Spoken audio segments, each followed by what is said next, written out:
our health, our well-being, our interactions with others. So the whole umbrella of energy psychology, which people can look that up very easily.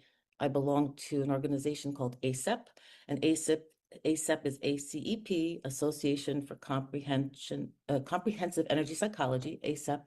And under that umbrella organization, they'll find a whole explanation of all the different modalities people use for healing and health and wholeness. So the modalities that I have, Imago Relationship Therapy isn't strictly considered under that umbrella, but a lot of the emphasis is about the space between people, the energetic space of connection that they're creating by having healthier relationships.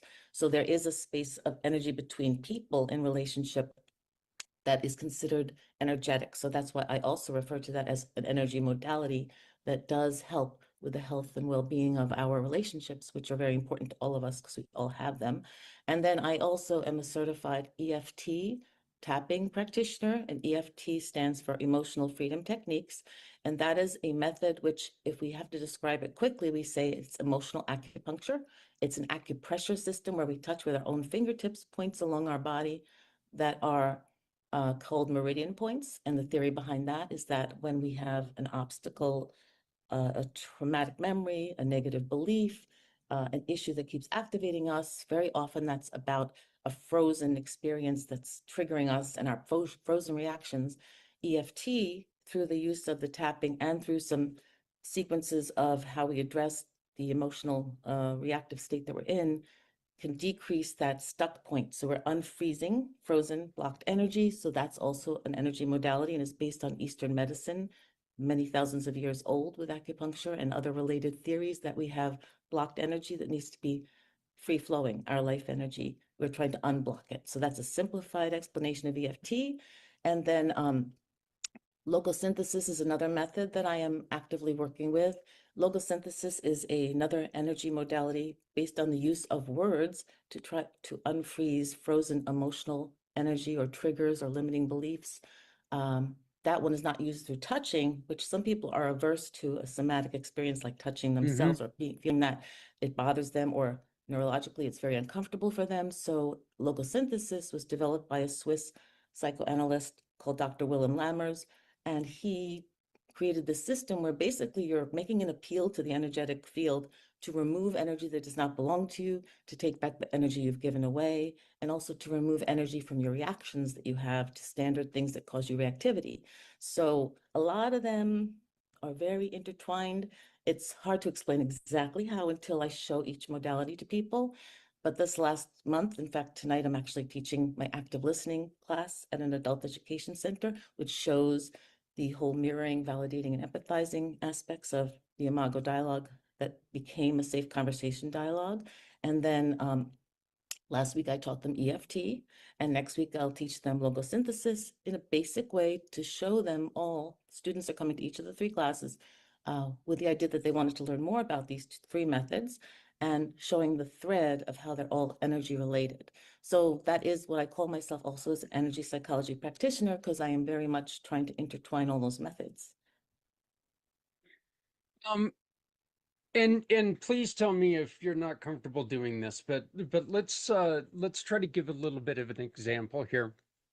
I've been very open about with the energies that I've carried or with the injuries that I've carried since my motorcycle accident Mm-hmm. and them missing stuff and then just me being an addictive personality person, I have become very dependent on pain pills.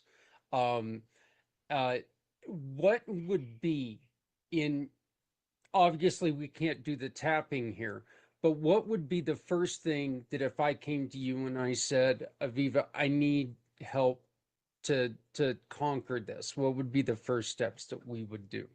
Well, a lot of the initial work with anybody is exploration. So there would be a lot of discussion and exploration with you about anything related to the accident itself as a moment, as a triggering event, and then anything associated around that in terms of when you are aware of that memory, what do you feel in this moment related to it? So more often than not, people assume that the past is where we're going when we're talking about something, but what we're really doing at any time, the past is not here anymore. the past has an impression it's made in our systems, so that your reaction and mine for anything that's from the past is our present reaction to how we've integrated it. So first, I would explore a lot about your integration of the experience of the accident, how long ago it was, what you feel now in your body, what your response to your discomfort is when you have the discomforts. Sometimes you'll have an ache, let's say in your shoulder, and you'll immediately have other thoughts related to it. It would be about, what is this pain about? Oh, I remember I did this. This is where I fell. That type of thing. And the mind will just spin a lot about a trigger, a memory. So we do a lot of exploring on that. But something like EFT, emotional freedom techniques, helps you with your relationship to the pain, meaning we can't say pain magically disappear with a wand. What we say is, what we learn is that we can be related to it in a different way. So you may still experience pain, but you may have a um, more of an observer feeling to it, meaning I observe that I have that, but it's okay, I have it. It's okay is another part of a lot of these methods, is that acceptance that something is very important. In EFT, you can be aware of that pain, the memories associated with it, and then you would also include in a tapping scenario, a setup statement is, even though I have this pain at a level 8 in my shoulder, for example, I deeply and completely accept myself. So that's a dual statement where no matter what is going on, I accept who I am and I love who I am. Some people can say I love and accept myself. Some people can say I hope to love and accept myself. But your truth statement helps you, yourself, your bigger self, be aware of that the issue is separate from who you are. Because a lot of the time we're in such a focused bubble of what's going on, we feel like we are the pain, which might be how it feels when you have a lot of pain. And that's why you take the medication. I'm in pain now, I got to take care of the pain. But in energy work, you can sometimes have the person become more aware, not detached and unsympathetic, but aware as an observer effect to what's going on in the body. And therefore, it can be less of a connection. And you can sometimes withstand more, quote unquote, more, it's subjective, pain. So that would be one thing, is the exploration of it and understanding that you are separate from it. And that might lessen the intensity of it for you and lessen the desire to take something for it, medicine wise. See, one very important fact on what you were just talking about is I will be, and you and I had a personal conversation about how this weekend I was busy, just repeatedly doing something. And honestly, if I'm doing something and I don't think about the pain, obviously it doesn't bug me as much. But as soon as you get that first twinge in the back, or you get that first thing and you start thinking about it, then all of a sudden it's like an immediate crash. Because if Mm-hmm. it brings to attention that, oh, yeah, you do have limitations, all of a sudden they're there. And it's hard to get yourself to get back up to that place where you were. I find it very hard to do that. So, um, but I appreciate you going into that and walking us. It helps us learn a little bit more about your program and what you do, and I appreciate that you're, the style that it's not just walking in and immediately trying to heal without learning. Um, Well, you you know, actually emphasized by your answer to me also just now the mind body spirit connection. So the mind is doing this whole thing about, oh, uh, I didn't realize this, I was as injured as I am, or as, it's affecting me as much as it is. The mind is doing all that. The mind is doing that. The mind is then having the body like kick in, like, yeah, I'm going to remind you that.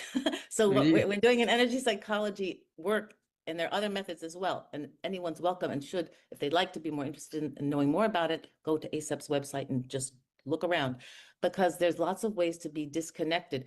It's not medical surgery. It's not about, I will take away your pain. It's about, I will help you with your relationship to how you're responding to it. So that in itself can be a huge relief. But when the mind tries to jump back on board with the ruminating about, oh, yes, I feel it right now, I shouldn't have done that kind of thing, that's the mind accentuating the reaction to the pain, and also allowing it to feel more painful, most likely because the mind's focusing on it. And you may have noticed, hmm just in general, if there's less things going on in the environment, let's say sleep or trying to sleep, that's when you feel more pain sometimes, because your brain is not as busy with other things going on.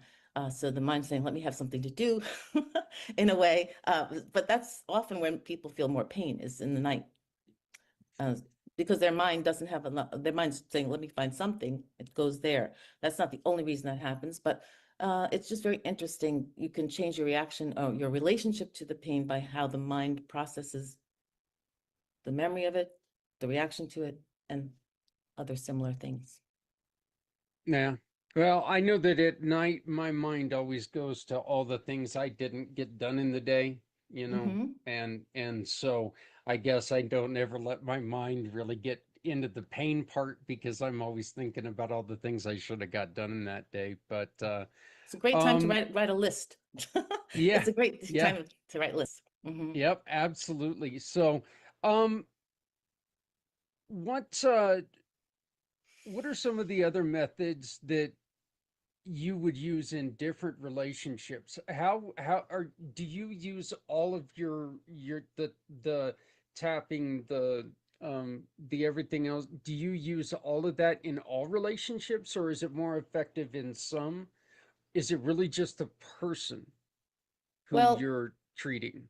when I mostly I'll focus on how I teach people about it because that's the best way to apply it. So, for instance, teaching people about active listening, this is a skill that helps you in every single situation. And Yeah. many people present with a concern or question in life general. I don't understand why I can't get along with that person, or I don't understand why that person never comes through what they say they're going to do. So it'd be like something that's bothersome, that's repetitive for a person, and active listening is just at least the first thing the person can learn how to do to really see if they may not be understanding what's going on with the person they're in relationship with, and also that the person's behavior that they find troubling or difficult might be because they don't feel fully heard and understood, not necessarily just by yourself, but by other people they've encountered throughout their entire life. So when they finally feel that resonance, that you hear them and understand them or trying to, this can make a huge difference in what they are going to respond with and how they're going to interact differently with you going forward. That can be in anything. What comes to mind is something like just someone you're trying to engage for a service you need, that you know, you're a contractor for a house or something, or some repairs. You want them to hear you that you need something, but you want to know what they need in order to be able to provide the service in the way you need. And you have interactions back and forth. So that's a skill that everybody enjoys learning about. If they've already been doing it, they realize it has a name. If they haven't been doing it, they realize it's something they can try. And they also realize it doesn't just benefit the person speaking, it benefits them as well. So that's one that goes across all different experiences and people and relationships. I I've always loved the saying, you know, God gave you two ears and one mouth for a reason. You know, you need to, if you want to get to know somebody, you need to listen to them. You don't need to tell them who they are. You know, we can't assume who they are. So, active listening, like I said, it is. I think it's something that's very important, and it's one of the things that we really try to push forward, especially when we're talking on February 22nd, our Veterans 22-hour podcast. We talk to people that the best way to talk to somebody who's contemplating making a drastic decision is to sit down and listen to them. Don't tell them what they need. Listen to what they're telling you they need, and then helping them from there. Um, I think that we have a tendency a lot of times to all want to push our narrative on people or push our experiences on people and tell them, look, this is what I did and it worked perfect. That's fine. It worked perfect for you. Doesn't mean it's going to work for everyone. Another important part of teaching people the skills of active listening is about letting them know that if they have to make an appointment with someone, let's say it's a boss to an employee, if a boss says on the email or on the phone, you come here, I need to talk to you, or I need to talk to you at 3 o'clock, it gets a lot of anxiety evoked in the person because there's no mention of what it might be about. So the person's head starts to spin usually, and what could this be about? What is going on? Did I do something wrong? Are they upset with me? And the most important part of any communication request of someone when you can't talk in the moment is to just let them know, I'd like to speak if you could at 3 o'clock. I have a question about X, Y, or Z. You let them know what it's about so that their natural inclination to use their imagination to fill in the gap of no information will be soothed. So that's another aspect of the listening dynamic, especially between people in close relationship, but also in work situations, as you can just see from that example. Um, there's a lot about knowing what, helping someone know what you'd like to converse about and having the person feel settled when they start with you. There's a lot of little clues that help things go a very positive way. Yeah, those dreaded we need to talk text Yeah. messages. It's like, oh no, no, we don't. No. That's the last thing we need to do. Um, I want to thank you for joining us, and I've got one more question for you, but I really want to make sure that you feel free to schedule with us again and come on anytime that you have something else going on. I found this very, very interesting, and I think that this is just one more option to give people to try for somebody who's looking for a way to heal themselves and heal situations. Because if you're having a problem communicating with anyone, maybe it's not everyone else, maybe it's you, and this is a chance for you to get in and really look at yourself. So, but what are some of the groups and organizations, populations? What are some of those that'll help that you can help them really communicate and really help them be able to just work better together? Well, um, the type of work I do when I educate people in the community, the types of groups that are good for receiving this type of workshop that I can offer. And again, I can offer workshops in different directions of what I cover. Um, things like lunch and learn experiences for businesses, like a health related segment that they sometimes have to have about stress management, well-being. I've done some lunch and learns online with people where their lunch hour is spent where they need the credits from their organization, but they also need the information for health and wellness about the tapping. So that's been something that's possible. I've done it for business groups like Chamber of Commerce's and Rotary clubs, just short 45 minutes to an hour informational sessions. And I often get a demo person up there with another person to show active listening a bit. And I streamline the presentation to the time allowed for it. But it works in businesses, schools, community groups, churches and synagogues, caregiver systems like nursing homes and assisted livings to talk to caregivers either themselves about caregiver stress as a group or generational communication issues between parent and adult child or adult siblings having difficulty taking care of or planning for a parent. So those are areas that the active listening and connection skills can be helpful. And also a place that wants to learn more about alternative and complementary methods of stress reduction that don't have to do with medication. They have to do with how we interact in the world, how we take care of ourselves. All of this is about self-regulation of the nervous system because so much of what goes awry in conversations and relationships is about being escalated. So when you referred in the beginning to feeling upset and angry and quickly wanting to respond, that's a sign of the nervous system just being in the fight, flight, or freeze mode. And that mode for all of us is where we don't have any ability to hear other people, to understand our own reactions and calm ourselves down, and then to feel more of a problem solving, solution based thinking come forward. It won't come forward because we're in that life preservation mode. Fight, flight, freeze was always about being chased in caveman days, originally by lions, tigers, and bears. And now that's not the case, although there are people that feel like that to us. It's more that we have to understand we have a nervous system that was very ancient, that's still in there. The amygdala is part of the brain that reacts to things as though they're an urgent life or death emergency.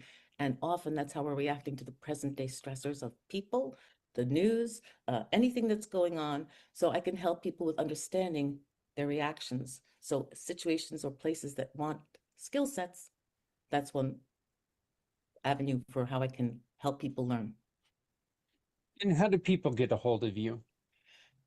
My website, I guess you're going to hyperlink, I think, Yes, when you add it. it'll be down here. So it's my name, avivachansky-gutman.com, all continuous. It's spelled as it is on the screen, with two T's and two N's in Gutman, Aviva Chansky Gutman, all the way through .com.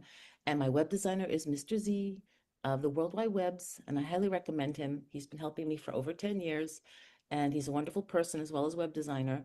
Hmm. So I also have a LinkedIn page, but that's not too active really, as much as I'd say my Facebook business page is going to become more active lately.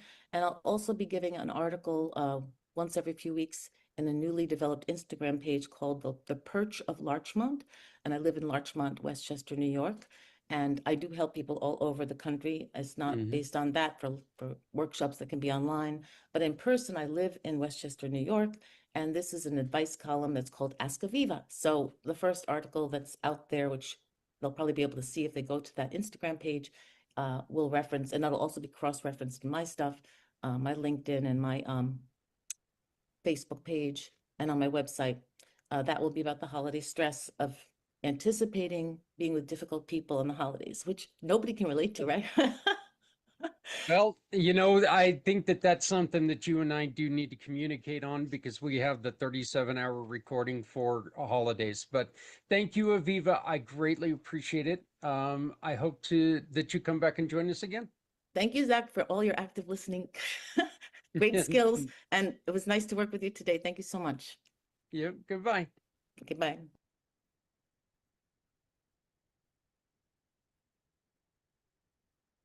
Sorry about that. Aviva Chansky Gutman, and I greatly appreciate her. Once again, 631 885 4375. 631 885 4375.